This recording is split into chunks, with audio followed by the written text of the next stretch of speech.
Assalamualaikum warahmatullahi wabarakatuh. Alhamdulillahirrabbilalamin. Hamdan syakirin, hamdan na'imin, hamdan yu'afi ni'ma wa yukafi umazida. Ya Rabbana lakal hamdu kama yanbaghi li jalali wajhikal karim wa azimi sultanik.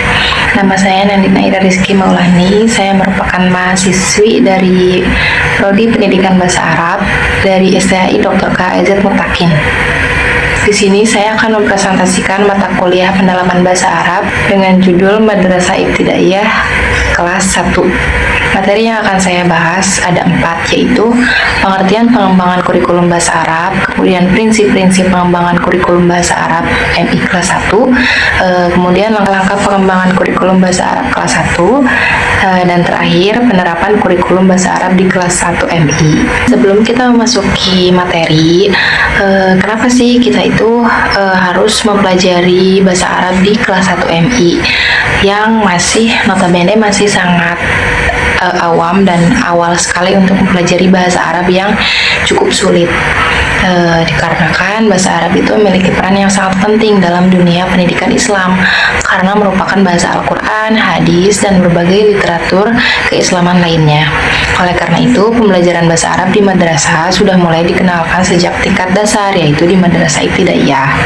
Namun, dalam praktiknya, pembelajaran bahasa Arab di kelas 1 MI ini seringkali menemui berbagai tantangan.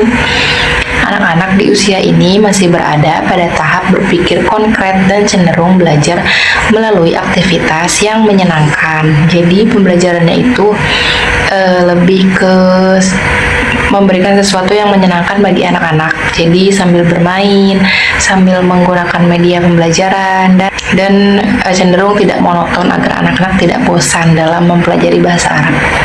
Jika pembelajaran disajikan terlalu teoritis, anak-anak akan cepat bosan yang seperti saya katakan tadi. Kemudian dia akan sulit memahami pembelajaran bahasa Arab.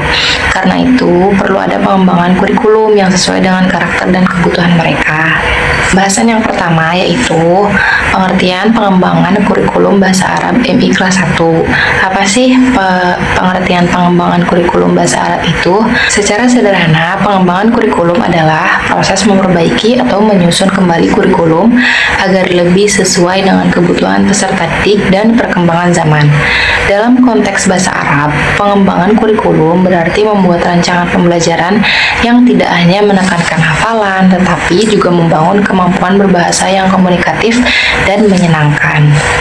Khusus di tingkat MI kelas 1 ini, fokus pengembangan kurikulum bukan untuk membuat siswa fasih berbicara bahasa Arab, tetapi agar mereka mengenal, menyukai, dan terbiasa mendengar serta menggunakan bahasa Arab dalam konteks yang sederhana, karena belum terlalu intens dan jangan terlalu fokus untuk harus paham, mengerti, tahu arti bahasa Arab. Jadi karena ini masih awal, jadi tidak terlalu ditekankan untuk mengerti bahasa Arab.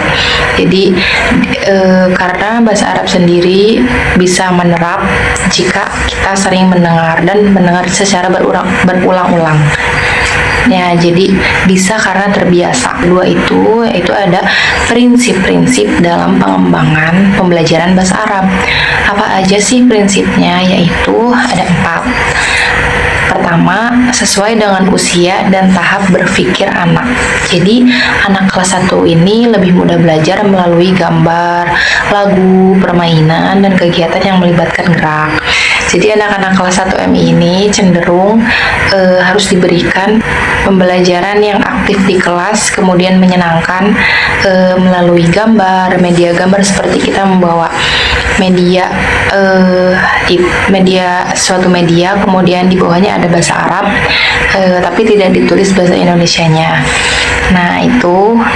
Kemudian ada lagu biasanya kita menggunakan, misal contohnya li yadani yumna wa yusro, itu tentang pembelajaran tentang jari. Jadi si anak tidak terlalu monoton, ini tuh ini bahasa Arab telunjuk, bahasa Arab jari tengah.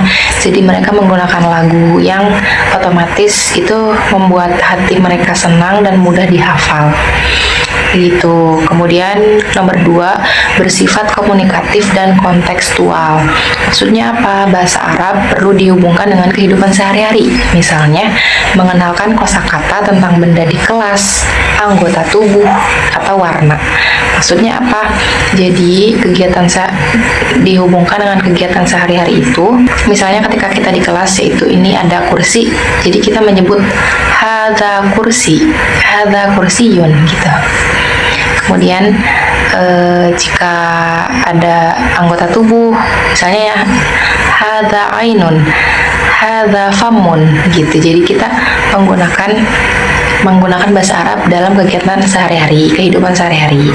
Kemudian misalnya kita tentang warna, ayu launin hadzal libas, jadi apa warna baju kamu. Jadi kita mengenalkan dari baju, benda, atau dari anggota tubuh gitu. Jadi mengaitkan dengan kehidupan sehari-hari. Kemudian ketiga ada menumbuhkan minat dan rasa senang belajar. Nah, ini tujuan awalnya bukan hasil akademik tinggi. Jadi bahasa Arab itu tidak untuk berlomba-lomba, tetapi rasa cinta terhadap bahasa Arab. Jadi kita menumbuhkan rasa cinta dulu terhadap bahasa Arab, menumbuhkan rasa suka mereka terhadap bahasa Arab, itu diutamakan dulu. Jadi tidak harus bahasa Arab harus nilai tinggi, bahasa Arab harus ranking pertama. Jadi kita menumbuhkan dulu rasa suka, cinta terhadap bahasa Arab, baru mereka akan kesananya akan lebih paham, lebih suka terhadap bahasa Arab ini. Kemudian poin keempat ialah terpadu dengan nilai-nilai Islam. Maksudnya apa? Melalui bahasa Arab, anak bisa belajar adab dan doa sederhana seperti salam, doa makan, atau kalimat alhamdulillah dan bismillah. Nah, sungguh jelas ya kalau bahasa Arab itu terpadu dengan nilai-nilai Islam, karena dari doa sehari-hari saja sudah bahasa Arab. Jadi sebenarnya sangat mudah dikaitkan dengan kehidupan sehari-hari, apalagi dengan kegiatan yang apa-apa dimulai dengan doa. Misalnya memulai apa-apa dengan bismillah, kemudian mengakhiri kegiatan dengan hamdalah. Dari ketiga yang akan saya sampaikan yaitu tadi langkah-langkah pengembangan kurikulum bahasa Arab di MI kelas 1. Apa aja sih langkah-langkahnya? Menganalisis kebutuhan belajar siswa. Maksudnya apa? Jadi kita harus analisis, kita harus tahu dulu nih kemampuan awal si anak, lingkungan mereka, dan bagaimana mereka belajar dengan nyaman. Langkah kedua yaitu menentukan tujuan pembelajaran. Nah, langkah kedua ini misalnya siswa mampu menyebutkan nama-nama benda di kelas dalam bahasa Arab dengan benar. Nah, nomor 3 menentukan dan menyusun materi ajar, yaitu materi dapat dimulai dari pengenalan huruf hijaiyah, kosakata, benda-benda sekitar, warna, angka, dan anggota tubuh. Kemudian nomor 4 ada menentukan metode pembelajaran. Guru dapat menggunakan metode bermain sambil belajar, bernyanyi, bercerita, dan role play. Dan poin kelima, menyusun penilaian. Penilaian dilakukan dengan cara yang menyenangkan seperti tebak gambar, tanya jawab ringan, atau bernyanyi bersama. Nah, maksudnya menyusun penilaian ini yaitu evaluasi. Jadi ada tanya jawab nanti di akhir. Nah, kita bisa dari situ tuh kita bisa menilai anak mana sih yang paham sama anak mana yang tidak paham. Cenderung ada anak yang mudah mengerti, ada anak yang tidak mudah mengerti. Jadi dari situ kita bisa menyusun penilaian hingga kita tahu mana anak yang bisa atau tidak yang mengerti pembelajaran bahasa Arab begitu. Nah, jadi jangan terlalu monoton. Jadi menggunakan tebak gambar, tanya jawab ringan, atau bernyanyi bersama. Dari situ nanti kita tahu siapa nih yang ikut nyanyi atau siapa nih yang ngejawab, seperti itu. Kita jadi tahu kemampuan si anak ini. Penerapan kurikulum bahasa Arab di kelas 1. Nah, apa nih penerapannya? Dalam praktiknya, pembelajaran bahasa Arab di kelas 1 MI perlu diintegrasikan dengan aktivitas harian siswa. Misalnya, guru menyapa siswa dengan bahasa Arab setiap pagi seperti Assalamualaikum, kaifa haluk, atau menggunakan bahasa Arab untuk instruksi ringan seperti Iftah Alkitab. Iftah Alkitab itu artinya buka bukunya. Jadi, kita menggunakan bahasa Arab sedikit-sedikit. Kemudian selain itu, guru dapat mengajarkan lagu-lagu sederhana dalam bahasa Arab, permainan tebak gambar, atau membuat kartu kata. Pendekatan tematik juga bisa digunakan.